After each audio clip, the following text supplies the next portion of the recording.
প্রথমেই বলে রাখি আমার গলা আর হেলথ দুটোর কন্ডিশনই খুব খারাপ, সো তোমরা একটু ম্যানেজ করে নিও। লিজার এই আইবুড়ো ভাতের ভিডিওটা বেশ পুরনো, আজকাল করে করে আপলোডই করা হচ্ছিল না। যখন ভিডিওটা আপলোড করব ভেবেছিলাম তখন ভয়েস ওভারটা কিছু অন্যরকমই ছিল, আর আজ কিছু অন্যরকমই বলতে যাচ্ছি। লিজার বিয়ে, বৌভাত, অষ্টমঙ্গলা সব শেষ হয়ে এখন আমার সময় হয়েছে। All thanks to my health condition.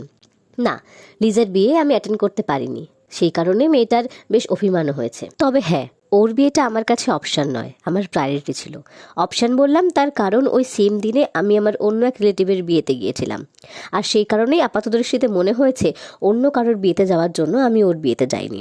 আসলে আমরা যত বড়ই হয়ে যাই না কেন, কিছু কিছু ক্ষেত্রে আমাদের ডিসিশনের শেষ মতামতটা আমাদের পরিবারই রাখে।